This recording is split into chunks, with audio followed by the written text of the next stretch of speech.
interrupt our candidates as they're speaking with a ringing telephone. So please turn them down, turn them to vibrate, turn them off. Remember your texting and messaging alerts. Just quiet them, and please be quiet. Thank you. Our simultaneous translation devices, we're going to test them now. If you wish to hear the forum in Mandarin, turn to channel 1. If you wish the translation in Cantonese, channel 8. So we'll test.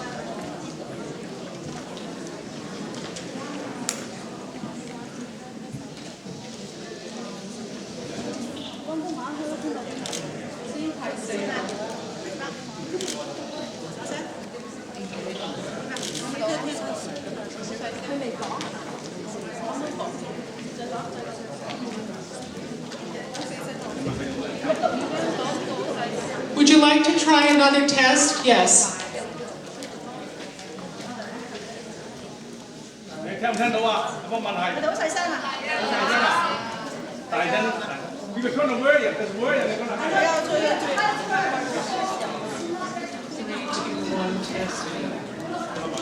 Okay, 3, 2, 1 test. 3, 2, 1 test. Okay, I think the cameras are rolling. We're going to start.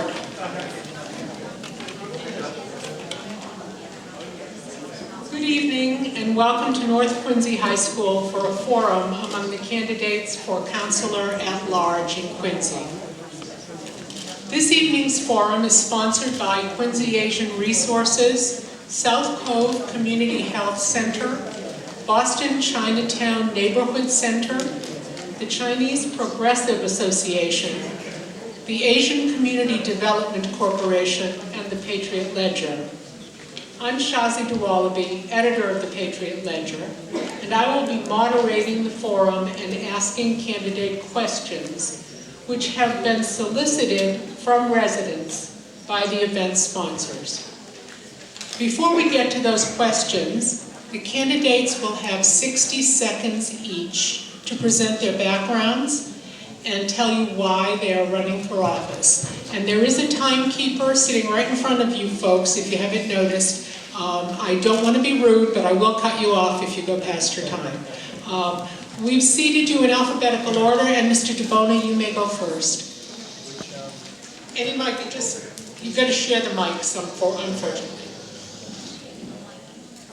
Okay, thank you. I'm going to talk a little bit slower for the translation as I usually talk. I want to thank everyone for having this event tonight, for hosting it here at North Quincy High School.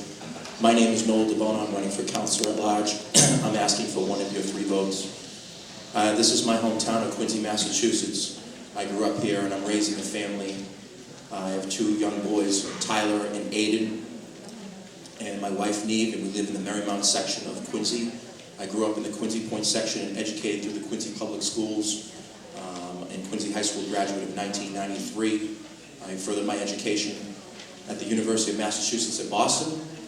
And just a little bit about myself real quick, and I only got a couple seconds here, that I come from an immigrant family. My mother is Asian. She's actually Thai, and we'll talk a little bit more about that tonight in this candidates night. Thank you. Thank you, Mr. Dibona. Mr. Finn.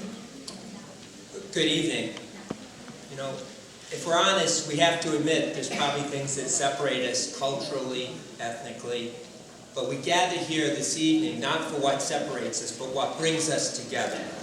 The right to be safe in our homes with equal protection under the law. The opportunity to educate our children so they might have a better life than us. The ability to work and have the full enjoyment of our lives in liberty and peace. And also the right for all of us to participate in free and democratic elections. That is what government is for. In my 14 years as a city councilor, those have been the things that I've advocated for. These are the things I have represented. If you give me the honor of returning me to office, I will hold to that same. I ask humbly for one of your 3 votes on November 3rd. Thank you. Thank you, Mr. Finn. Ms. Liang. 大家好，我名係梁思晴，我哋愛嘅係 John Brothers、David Dow and Shazzy DeWallaby， 即係你攞為晒堆積今晚嘅辯論會。我哋愛嘅係我揸成台公群嘅戲書人，最 important 啦，我真係愛嘅係嘅，即係你花你時間出嚟同我傾。My name is Liang, and I'm excited to be your next city councilor at large. Quincy is my home. I was born in Germantown, raised in North Quincy, went to Sacred Heart School, and I work here today with my cousin Jimmy Liang. Quincy's meant a lot for me and for my family. When they immigrated here from Hoisan, this is where we've gotten our start. It's allowed our amazing opportunities, and it's made me the confident, successful woman I am today. I want families across all of Quincy to have these same opportunities. I'm excited looking out and seeing everyone in the community coming out and seeing how far we've all come. I look out and I see a community that wants to be engaged and wants to be part of the political process. I look forward to answering your questions tonight. Thanks, Ms. Liang. Thank you. Mr. McCarthy, if I can just tell the audience, your applause, and I'm glad you're enthusiastic, will take away from the time we have to listen to the candidates' answers. So if you want to hold your applause to the very end and then knock yourselves out, that would be great.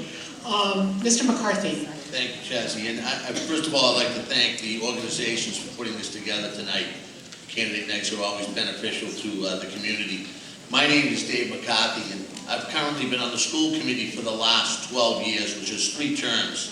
I'm married to my wife, Roseanne, for 30 years, and I have 8 children that have gone through the Quincy Public Schools. I've chaired almost every committee on the school committee, pretty much gearing in on facilities committee and budget committee as the 2 committees that I enjoy the most. I'm a former park and recreation board member. I sit on the board of trustees for the Carroll Center for the Blind and the board of directors for South Shore Mental Health. I made the choice to leave the school committee. I think that's my time to move to the city council. I think it'd be very beneficial for me, as I've kept my eye on the ball on the school committee for 100% of the time, but at the same time, watch a lot of activity going on in Quincy that has to be looked at. So I humbly ask for one of your votes on November 3rd. Thank you. Thank you, Mr. McCarthy. Mr. McFarland. Good evening. I'd like to thank everyone involved this evening for making this evening possible. My name is Mike McFarland. I'm a lifelong Quincy resident. I grew up on North Central Ave. My wife and I settled with our 3 children on Summit Avenue in Wallaston. And my children are all products of the Quincy Public Schools. I went to Wallaston School, as did my 3 children, and they received a fine education here. Quincy for years has been a city of immigrants, and working together with the different groups in the city of Quincy has always brought Quincy together in a very cohesive way. When the T came to Quincy in the 1970s, there was a major influx of people of Asian descent that came to the city of Quincy because the MBTA made transportation so easy. We've been working together with people like Betty Yao and Lieutenant Tom Casey, Ian McLaughlin, Arthur Keogh. These are people who've got it done. Thank you, Mr. McFarland. And I would ask each one of you, please speak into the mic so that none of your important words are lost.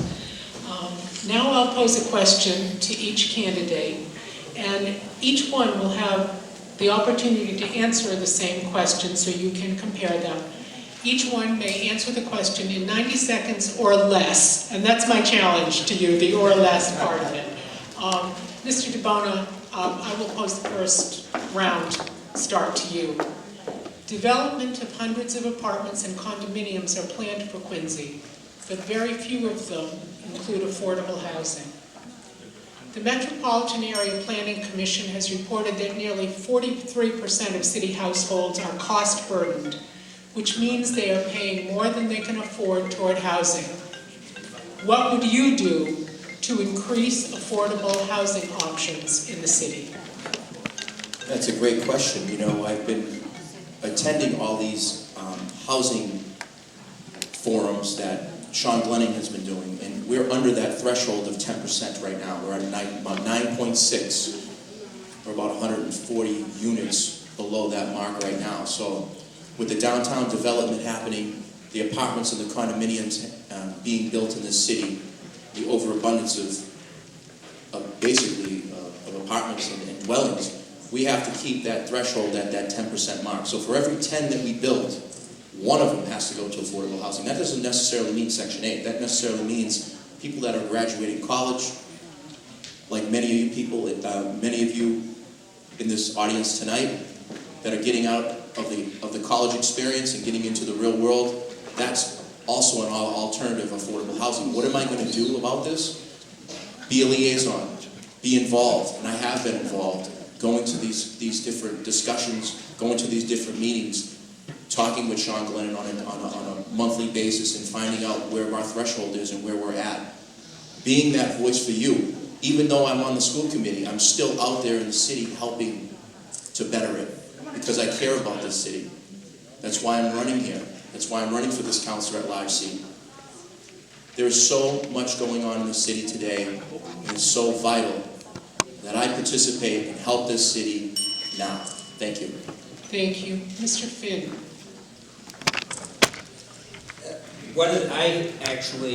What's critical in developing the Affordable Housing Trust in Quincy.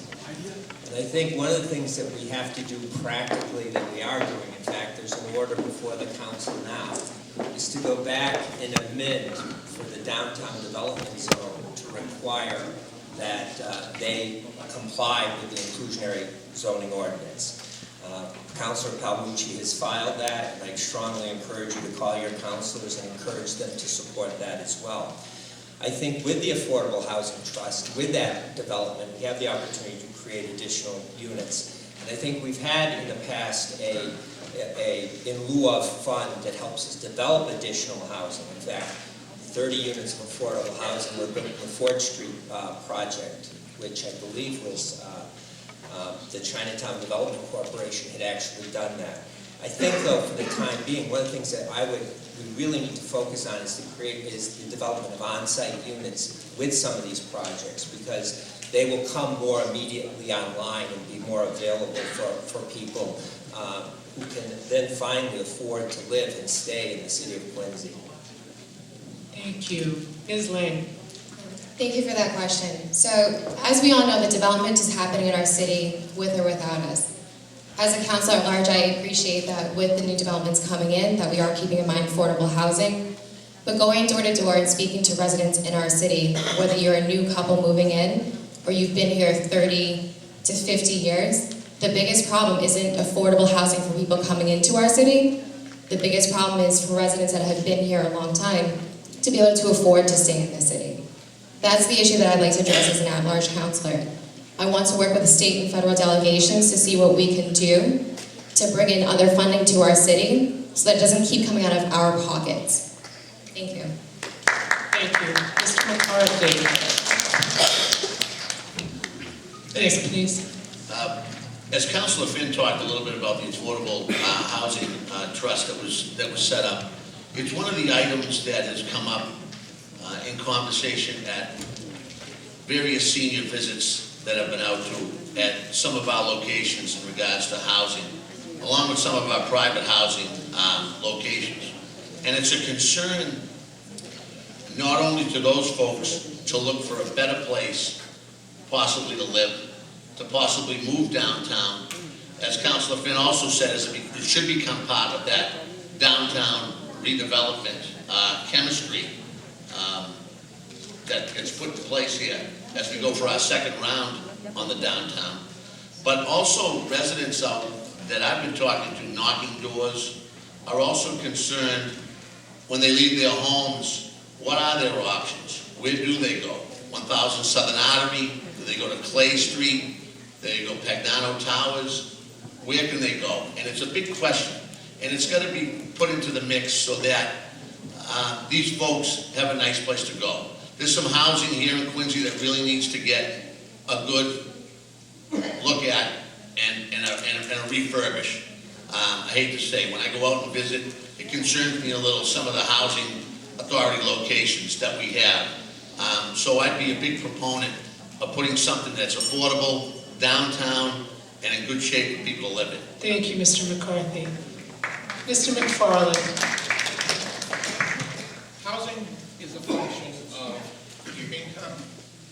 can't afford.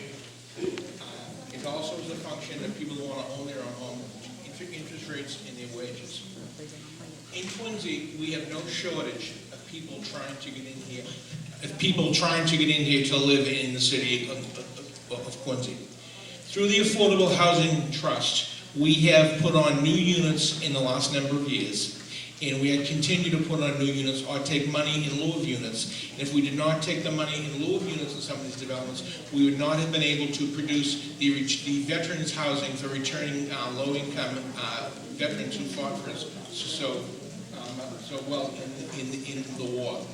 What we need to do is we need to get with the Housing Authority, with our state and federal representatives, and try to leverage as much tax dollars from the federal and state as we can to put with city sources and also from the Affordable Housing Trust to produce more affordable units in the city of Quincy. But right now, there's very few apartments, if any, available in the city of Quincy, and everything coming online seems to be filling up very, very fast. Thank you all for your answers. We're going to move on to education, which is a topic that affects a broad base of residents and is a particular concern of the Asian community. Do you have any thoughts on how the City Council could improve our pre-K through 12 system?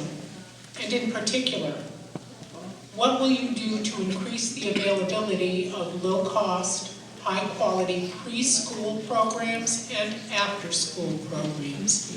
Mr. Finn, would you answer this first, please? Yes, thank you, and of course, that's a very critical question. I think it's important to understand the jurisdictional component in relation to the City Council, that ultimately we have one role in terms of the school and education budget, and that is we can cut the bottom line. We cannot add any additional resources to it. That really falls within the jurisdiction of our school committee to focus and to advocate specifically and design those very specific types of programs.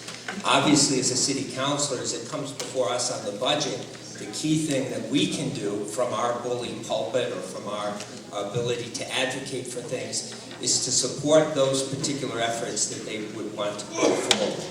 I think we can also, again, it's been mentioned before in terms of working with our state delegation, is ensuring that the appropriate state resources are coming forward, particularly as it relates to pre-kindergarten.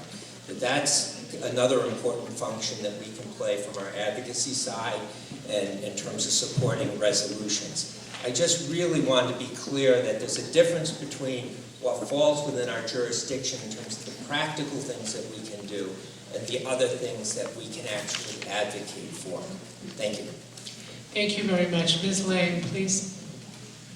So when it comes to our school system, I've actually, in working with my cousin's restaurant group, been the beneficiary of some really great programs that are outside of the classroom. One of which is the Quincy High School Culinary Program. We actually met a student that was participating in that program at a QCAP event where we were doing sushi on site. We've since employed her. She's our host, assistant manager, and this past summer spent 3 months as our first Caucasian girl under the age of 18 interning behind the sushi bar. She's developed skills that she wouldn't have otherwise developed in the classroom. As a city councilor, I understand sometimes we may be limited on what we can do and what we can't do, but I'm confident that together as a community, we can do outreach to local businesses and to local organizations to let them know that these schools have these programs outside of the classroom and engage them to partake the students and say, you can come in outside of the classroom and really engage your skills here. So that's what I would like to do to promote the programs that the schools are already moving forward and doing. Thank you. Ms. McCarthy. Thank you, Chair. In regards to the schools, being on the school committee for the last 12 years, I've seen some great growth and some positive signs here in Quincy, all across the levels of curriculum. In speaking about pre-K to 12, starting down at the pre-K level, we implemented full-day kindergarten a few years back under the Phelan administration, and it was something that we were able to build into the budget. That's that's a fee that would have been, it wouldn't have even been a fee, it would have been a tuition to folks to pay probably close to $3,000 in tuition to have their kids go to full-day kindergarten in Quincy, and we built it into the program. In regards to growing it throughout all the levels, elementary, middle, and high school, we'd have to look for more help from the state.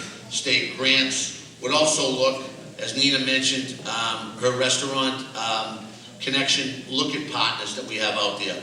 We have over 100 partners, business partners out there that help us work as a community. They help us work our kids into their system, and it's just a privilege to have that in Quincy.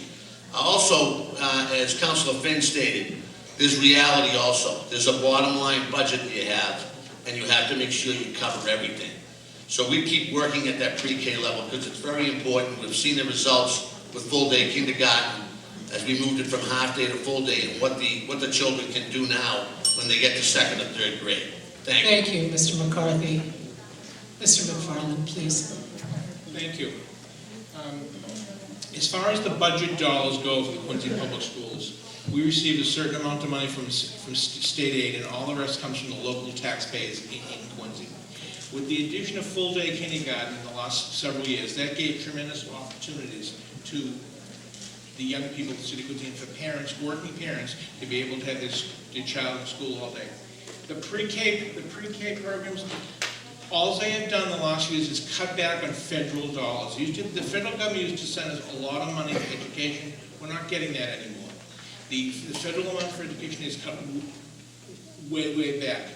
As far as the programs go for the elementary, the middle, and the high school, they've added on a tremendous amount of cultural programs. English is a second language in different levels of the courses over the years, and some diverse courses to the curriculum in the language area. But from the pre-K point of view, if we don't charge tuition for that, it's not an economic reality. And we have to talk here in realities. It just is. Thank you, Mr. McFarland. Mr. Dibona.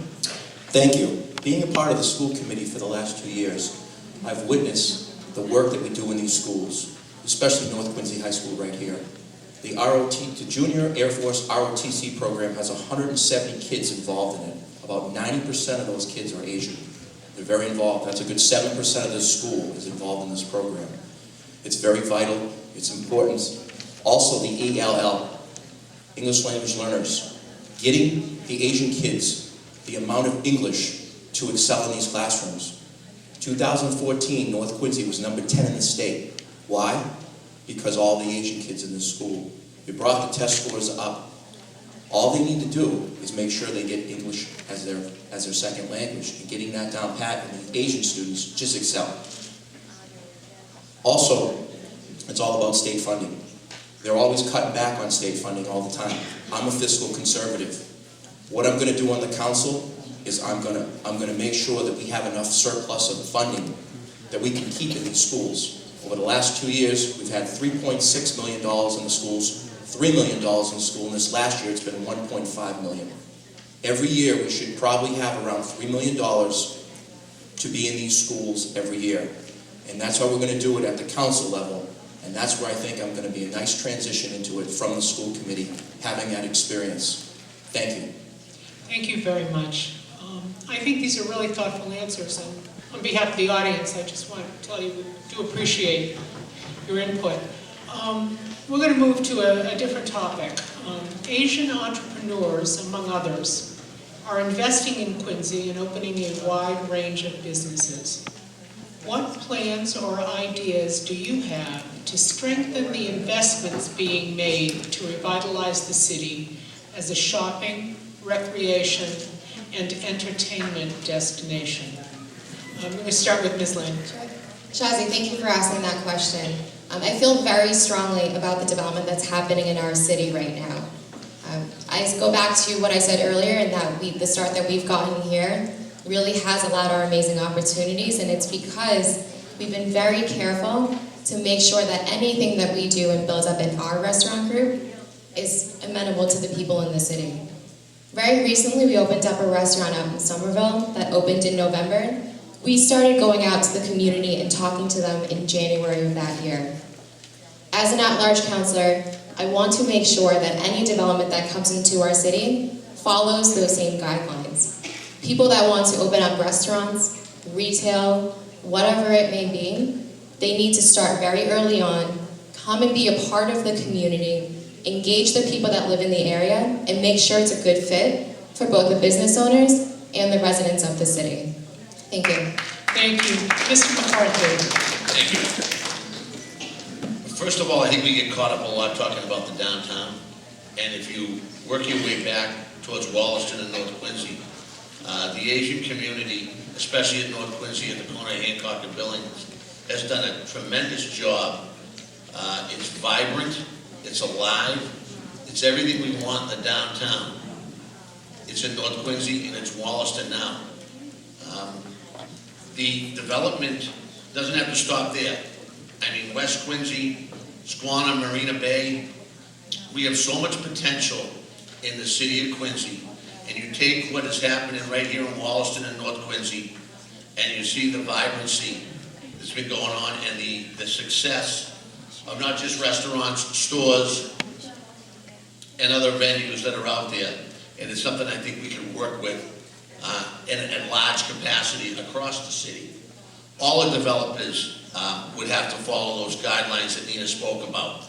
You'd have to stay and make sure that we didn't overgrow the city of Quincy. A lot of people are concerned sometimes when we talk about 15-story buildings in downtown and other items, and I know the dollar sign always dictates a lot of things. But we have to be careful that we keep Quincy the way it is, keep it vibrant, and keep it the way it's almost a city with a town atmosphere across the board. And you want to make sure you keep that in regards to any type of development. Thank you. Thank you, Mr. McCarthy. Michael McFarland, please. As someone who has worked in Wollaston Center for about 35 years, I have seen dramatic changes to the area. A year ago, myself with Councillor Kirsten Hughes sponsored a study that was by the Metropolitan Area Planning Council as to how we could grow Wollaston Center, how we could take the existing conditions of parking and so forth and what's there and grow that. In the meantime, with that in Wollaston Center, as the residents have moved in, we've opened up a plethora of new restaurants and service businesses that are now accommodating the Asian community. Same as in North Quincy, and I won't mention any restaurant names, but my wife and I can frequently be found on a Friday or Saturday night in North Quincy having supper. Why? Because it's really delicious, and it's different, and it's something that we're not used to. The Quincy Chamber of Commerce has really gone out of its way to bring in Asian directors and also Asian businesses into the fold. So we have to continue as a city to work together as we evolve. And the programs that are available out there, whether it's low-cost loans or whatever, between working through the banks or working with the Chamber of Commerce to get a loan for a business that might not be something that would be bank financeable, it's happening and it happens all the time. Thank you. Noel Dibona. Thank you. You know, I'll be very honest with you. Best sushi in town is Fuji, spicy tuna. Give you a little prop there, Jimmy. I frequent that place, not lately, but I'm telling you, the restaurants that the Liang group has done a tremendous job throughout the city, going into Somerville as well. Understanding the culture of an Asian culture, I can understand that. My mother's Asian, she's Thai. I grew up in an Asian background, rice. So I understand what it means to be American, Italian-American, Thai, kind of both sides of the coin here.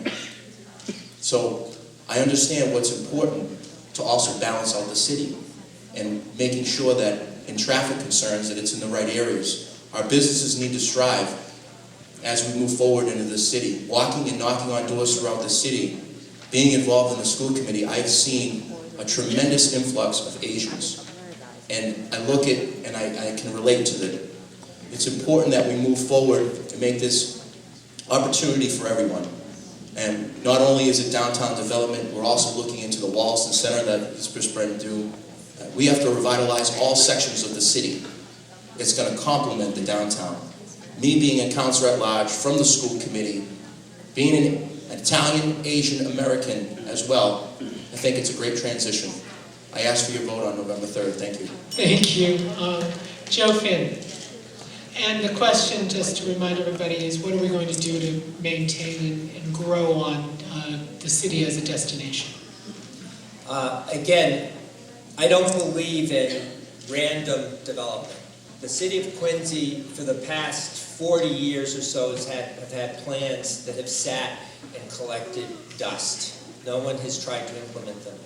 The past two mayors, Mayor Phelan and Mayor Koch, both deserve credit because they have actually tried to do a rational planned approach to the development of our city. And it's very important to understand that in order to build these businesses, you need markets. You need people who are going to utilize those businesses.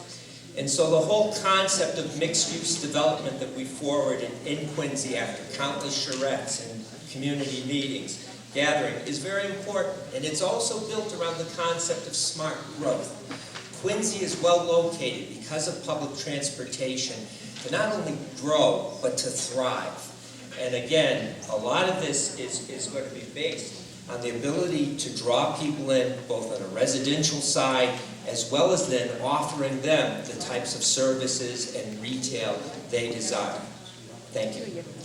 Thanks. We're running into time, so this may be our last question.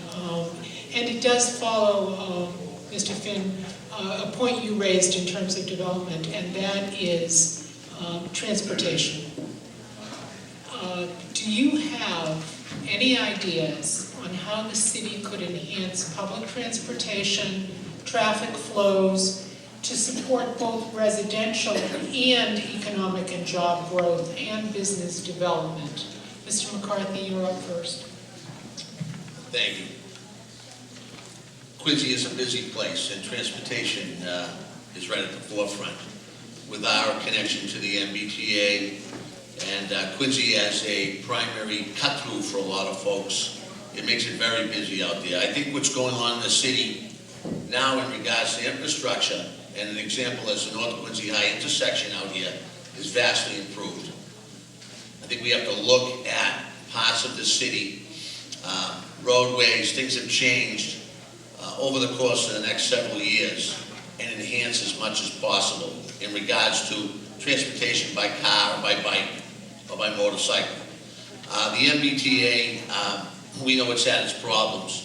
We know we're going to be looking at a new MBTA station down the road at Quincy that we could probably design a little more user-friendly for both the passengers that ride the T, and also develop a T station that doesn't draw the folks that usually draw to the T station that sometimes are unwarranted there. But I think we stay at it, we work at the infrastructure as we have been throughout the city. I don't think that additional roadways are going to be added. We've added the new Hannon Parkway. We're going to have to look at things harder though and keep an eye on development, because as folks come in and it grows, more people come in and there's more transportation. Thank you. Mr. McFarland.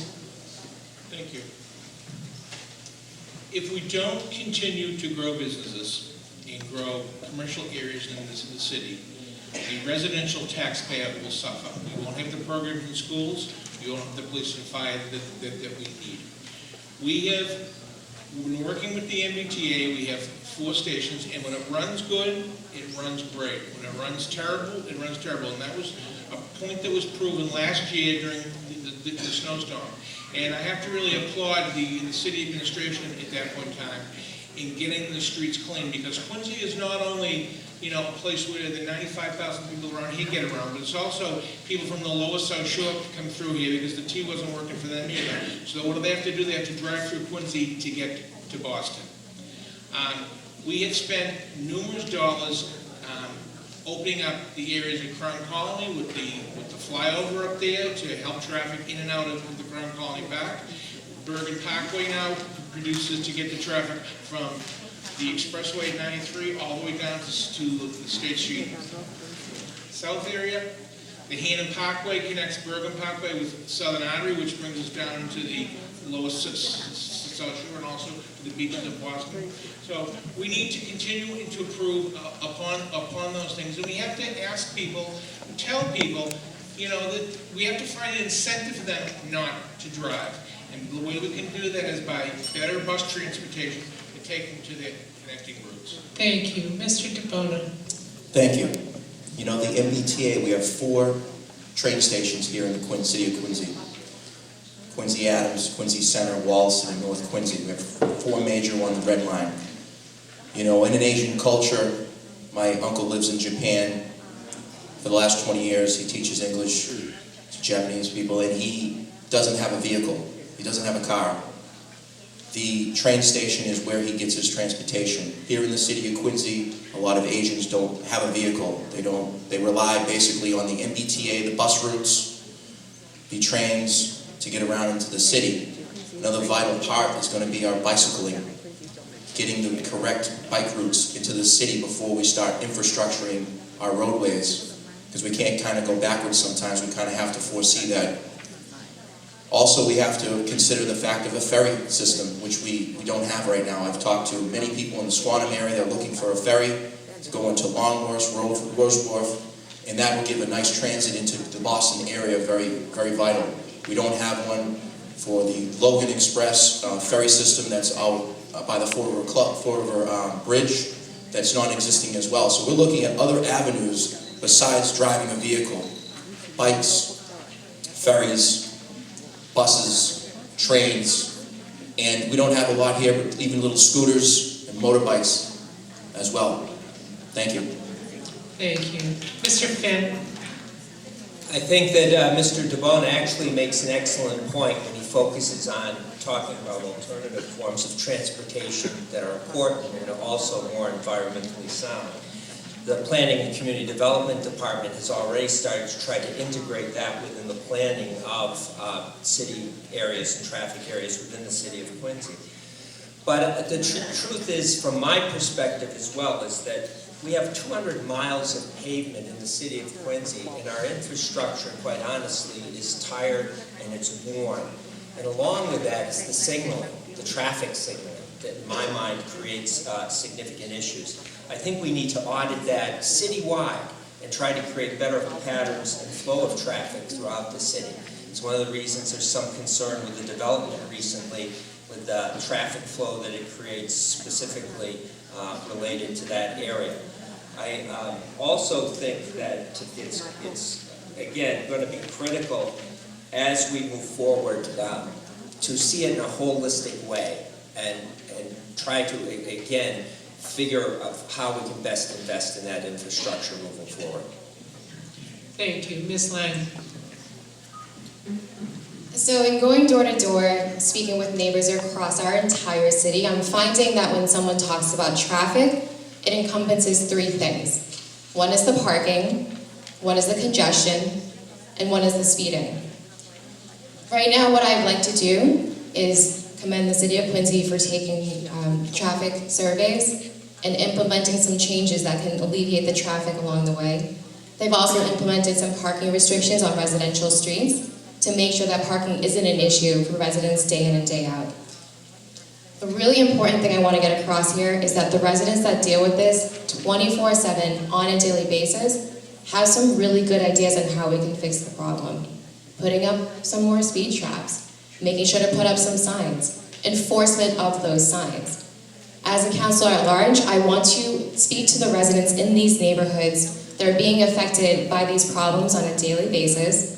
Again, work with the city on the traffic surveys and put those 2 solutions together to come up with a more long-term, sustainable solution. Thank you. Thanks. Now we're going to offer each of our candidates 30 seconds to give you their final message on why they're looking for your vote on November 3rd. We're going to begin with Mr. McFarland. Hi. Quincy is a wonderful place to live and to work and to raise our families. I've lived here my entire life and want to continue to live here. I've seen many changes over the years, and we are a city that's growing, as is the population of the Boston area in general. And why? Because we have good schools, we have a good solid public safety, police and fire department, we have infrastructure that we're constantly working on, we have beaches, we have parks, and overall we have programs available, whether it's sports programs or language programs available, and I want to continue that, and I would ask for one of your 3 votes on Tuesday, November 3rd. Thank you very much. Mr. Dibona. Thank you. You know, I'm raising a family here. I just bought another house in Marymount. I want to stay in this city. This is my hometown. I take great pride in this city. I don't want to leave, and that's why I'm running for councillor at large. The last 2 years being on the school committee, I want to make a difference in this community, and I'm making a difference in the community now. It's not when elected I'm going to do it. I'm actually doing it right now. Community activists throughout the city, I ask for your vote on November 3rd, 1 of 3 votes. Thank you. Thanks. Joe Finn. When I was a small boy, my parents often would remind me that my family came to this country because of a great famine, a great hunger. That has shaped what my values are. And during my last 14 years as the City Council, I haven't represented simply the powerful, I have also represented those who don't have a voice. I'm proud of that record, and would expect to continue it if you give me the honor of re-electing me as your councillor at large. And so I humbly ask you for one of your 3 votes. Thank you. Ms. Liang. Hi everyone. I want to thank you all again for the opportunity to come out and speak with you all tonight. I want to share with you and be very honest in saying that this campaign has been an incredible experience. And sitting here, looking at all of you, I say again that this is truly amazing to see how far our community has come along and wanting to be engaged. As I've gone door to door, I'm finding that all residents in our city, no matter what your background is eager to get involved and wants to truly be a part of moving our city forward. I want to engage more people into the process, and I want to make sure. Thanks. I asked for one of your 3 votes on the third. Mr. McCarthy gets the last word, and I don't think that happens to you often, but go right ahead. Thank you. First of all, thank you again for tonight. And, you know, my biggest reason, you know, I was on the school committee for 12 years. I feel that over the course of those 3 terms, I've accomplished a lot. And I look at the city, and I love the city. My wife and I chose to bring up our 8 children here, and we wanted to come home and take care of Quincy and live in Quincy. So I look for one of your votes on November 3rd, and thank you very much for tonight. Thank you. Before we take a 10-minute break and then hear from our 2 candidates for mayor, I want to give sincere thanks to all of our candidates for their participation, their responses, and now you can give them a huge round of applause.